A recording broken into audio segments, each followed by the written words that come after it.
Hey, what's up, guys? Watsel here. Welcome to the Battlefield. So, what do you guys think if Battlefield 6 happens to be in a Vietnam setting? Well, a few weeks ago, I posted a video talking about Battlefield 6 being in a modern setting.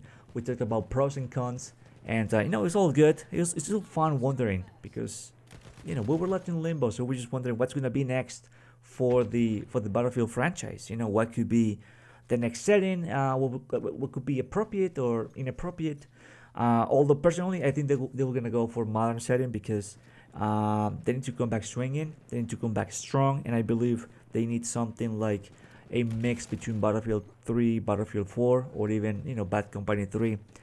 But these guys, man, they have experience in the Vietnam because not because they went to war, who knows, but also because they worked on the greatest DLC for a shooter game ever. No, in my opinion, ever. It's called the Battlefield Bad Company 2 Vietnam DLC. If you haven't seen any footage of it, I highly recommend to search it right now, and you'll see there's some gameplay. People posted like 4K not too long ago or a few months ago, but I highly recommend the other ones from 2010, even though the graphics looks a little dated. But the servers were packed with more people, so you get to see more action. But it was pretty insane. So I believe these guys, have the assets, have the ideas, have some of the stuff, in the some hard drive and some computer, and it's ready to be worked on. And it'd be pretty interesting. Well, because listen, uh, let's talk about some of the pros and cons of going the Vietnam route. All right, so the setting, they don't have the freedom to create whatever they want. They have some restrictions if they decide to go for the Vietnam. Um, Things need to be accurate. So locations, uniforms, weapons. Look what happened with Battlefield 5. They decide no, they tried to mix things up a little bit just to bring something different, and it was just a chaos, and people got upset, and it was just a very horrible situation. So they need to, if they decide to go for a Vietnam, they need to go for something that like really accurate to what really happened, because the people want that.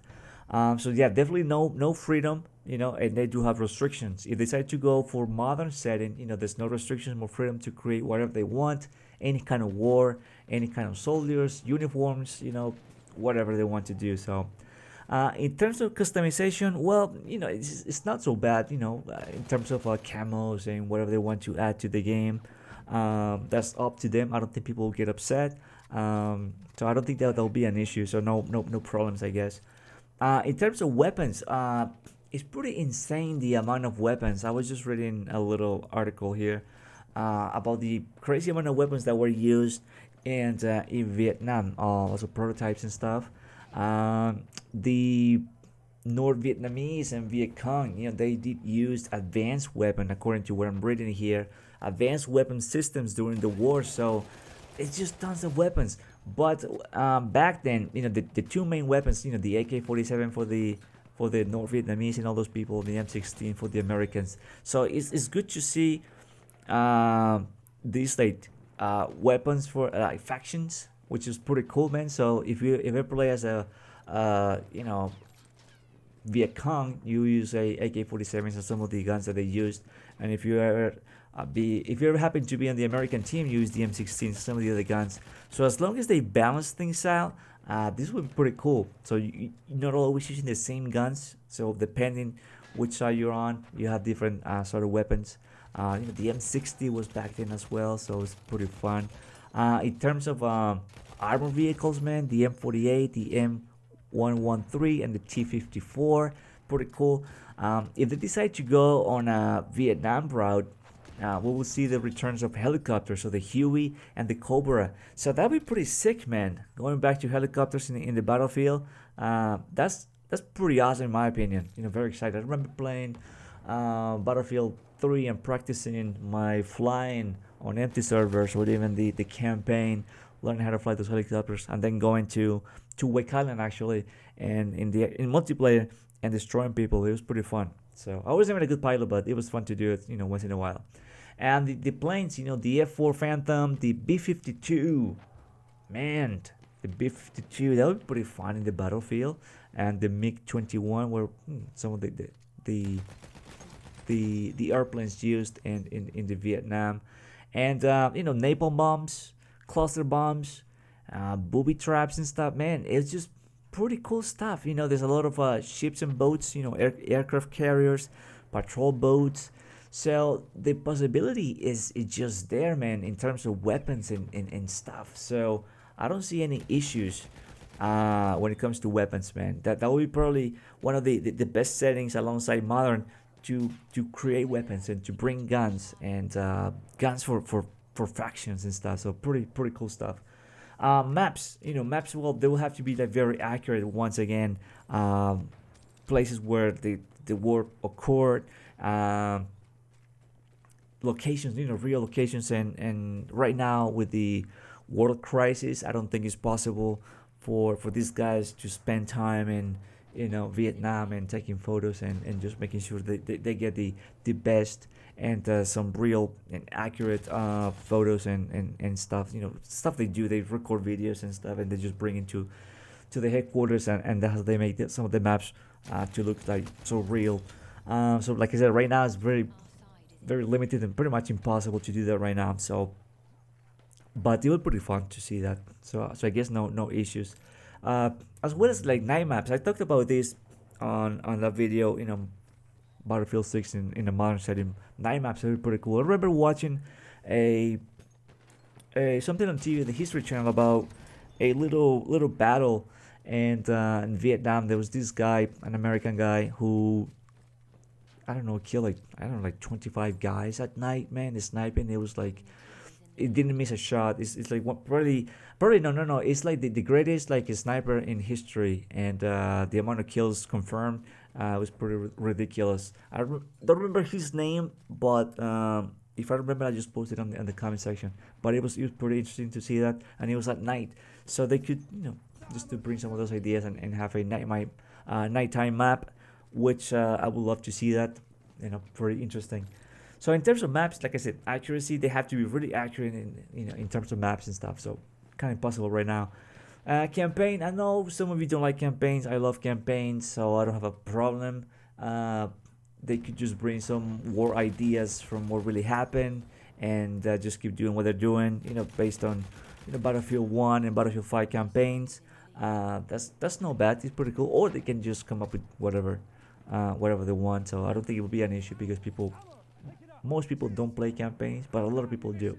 So I mean, kind of sounds contradicting, but it's not like everybody plays the campaign, but a good amount of people do play the campaign, myself included. In terms of vehicles, well, I talked about the vehicles and the customization. Well, that's the world is theirs in terms of customization. They can do whatever they want, create the cool patterns and stuff. So this shouldn't be an issue.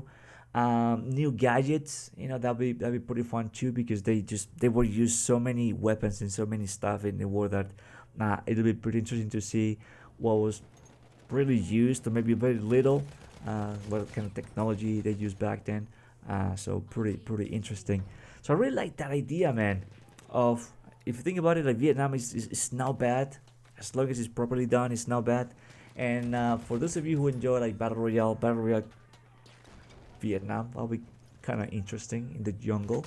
So I like this idea, man. There's a lot of stuff that these guys can do, and but please, if they decide to do this, get rid of the attrition system. The attrition system is something that I don't like in Battlefield 5. I don't think it's necessary. I don't think it goes with the Battlefield. So please get rid of it. We don't need it.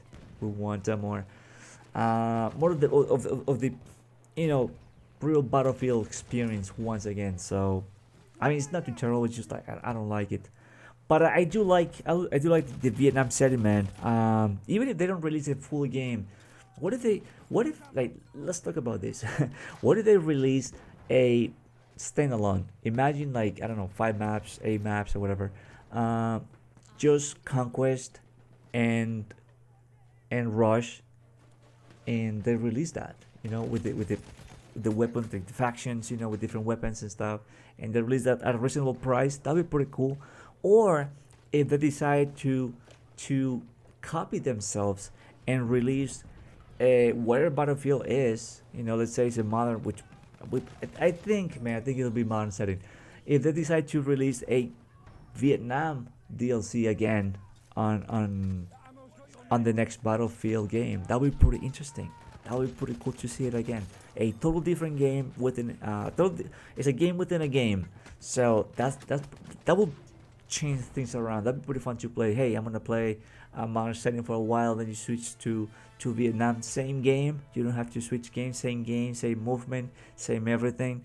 Different guns, different helicopters, different stuff. That'd be pretty cool. Different setting, and that's just awesome. So that's just, I don't know, my crazy ideas. But like I said, I believe it's going to be a modern setting. But hey, you never know.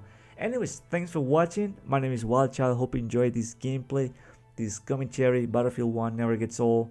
The Lewis is my best friend, and I love this gun. It's pretty sick and pretty awesome. So I hope you enjoy it, and let me know in the comment sections what you think about Battlefield 6 Vietnam. Subscribe if you haven't done so already, and I'll see you in the next one. All right, later.